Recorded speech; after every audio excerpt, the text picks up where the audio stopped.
Israel की सेना कई मोर्चों पर जंग लड़ रही है। एक तरफ गाजा में हमास, दूसरी तरफ लेबनान में हिजबुल्लाह, तो तीसरी तरफ सीरिया में भी इजराइल की बड़ी भूमिका नजर आ रही है। इतने मोर्चों पर घिरे होने के बावजूद इजराइल ने यमन में हुती विद्रोहियों को ठिकानों को निशाना बनाया है। इजराइल ने कल यमन में ताबड़तोड़ हवाई हमले किए। हवाई हमले कर इजराइल ने हुती विद्रोहियों के कई ठिकानों को नष्ट कर दिया। रिपोर्ट देखिए।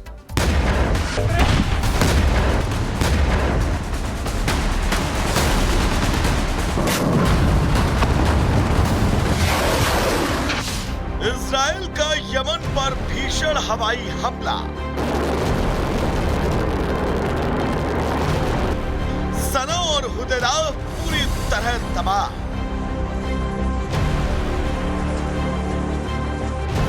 हूती विद्रोहियों से हिसाब बराबर। हूती विद्रोहियों के खिलाफ इजराइल के प्रधानमंत्री बेंजामिन नेतन्याहू ने अब आर पार की लड़ाई छेड़ दी। कई मोर्चे पर जंग लड़ रहे इजराइल ने हूती विद्रोहियों को यह संदेश दे दिया कि वो न झुकने वाला है और न ही रुकने वाला।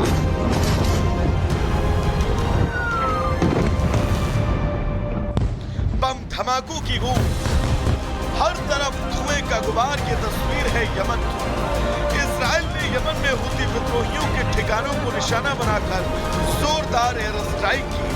हवाई हमले कर इजराइल ने हूती विद्रोहियों के कई ठिकानों को तबाह कर दिया।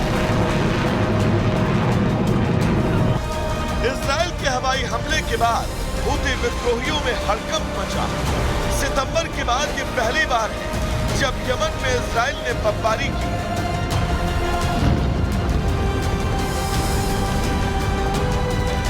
इजरायली सेना ने कहा कि उसने सना में इंटरनेशनल एयरपोर्ट और होदेइदा अल सलील और रॉस कांतिब के बंदरगाहों के साथ साथ बिजली स्टेशन पर हूतियों के इस्तेमाल किए गए बुनियादी ढांचे पर हमला किया। इजरायली हमले के बाद सना में हवाई अड्डे पर 3 लोग मारे गए और 16 घायल हुए। आईडीएफ ने कहा कि यमन में इन हमलों का उद्देश्य हूती सैन्य क्षमताओं को कम करना और ईरानी हथियारों की तस्करी को रोकना था। आईडीएफ प्रवक्ता डैनियल हगरी ने कहा, हमने यमन में हूती सैन्य ठिकानों पर सटीक हमले किए। इनमें सना में बंदरगाह और ऊर्जा ढांचे भी शामिल हैं। हूती इनका इस्तेमाल अपनी सैन्य कार्रवाई के लिए करते रहे हैं।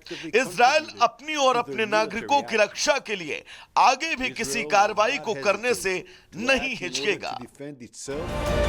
इसके एक दिन पहले इजरायली पीएम नेतन्याहू ने कहा था, इजराइल दुश्मनों पर हमला कर रहा है। यमन में हूती विद्रोही वही सीखेंगे जो हमास और हिजबुल्लाह और असद शासन और दूसरों ने सीखा है।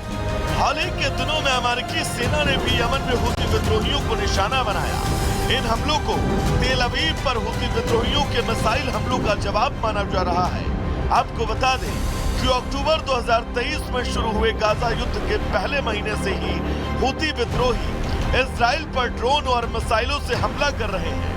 तब से इजराइल ने जवाबी कार्रवाई में हूतियों के खिलाफ रुक रुक कर हमले किए। इजराइल ने पहले भी हुदैदा बंदरगाह पर हमले किए। हालांकि इसके बाद भी हूतियों के हमले जारी हैं। उन्होंने लाल सागर में इजराइल के कई मालवाहक जहाजों को निशाना बनाया।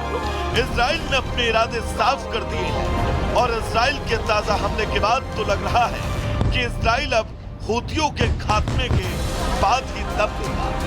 Bureau report, Republic Bharat.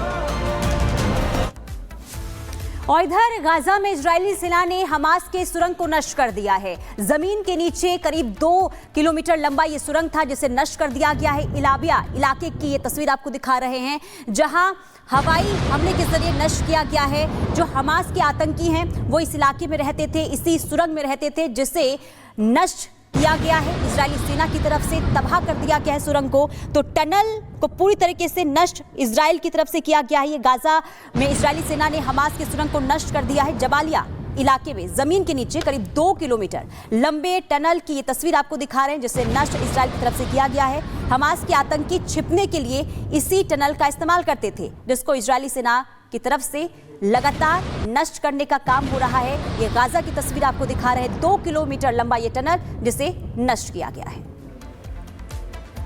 और इन तस्वीरों के साथ एक और खबर आपको बता दें, सीरिया के लताकिया में बीच सड़क की तस्वीर सामने आई है।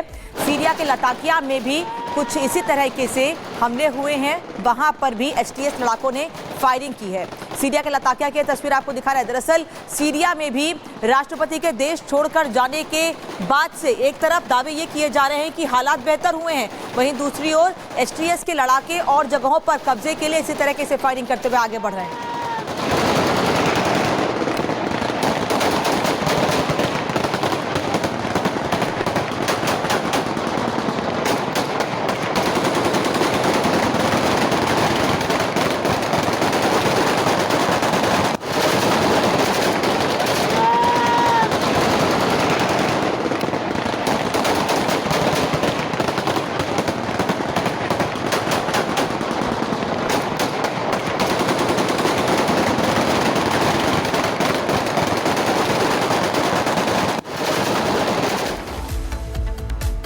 चलिए आगे बढ़ते हैं। अब बात बांग्लादेश की कर लेते हैं। जिस देश ने बांग्लादेश पर जमकर अत्याचार किए, जिस देश ने बांग्लादेश को कभी तरजीह नहीं दी, क्या गद्दी की लालच में यूनुस ये सब कुछ भूल चुके हैं? क्या नफरत की आग में यूनुस सरकार पाकिस्तान जैसे आतंक परस्त मुल्क के सामने घुटने टेक रही है? क्या एहसान फरामोश बांग्लादेश ने अब पाकिस्तान से हाथ मिलाने की कसम खा ली है? ऐसा क्यों कहा जा रहा है, रिपोर्ट के जरिए आपको दिखाते हैं।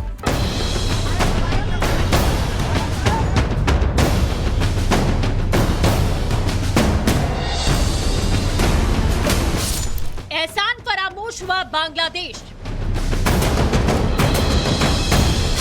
पाक के सामने यूनुस का सरेंडर।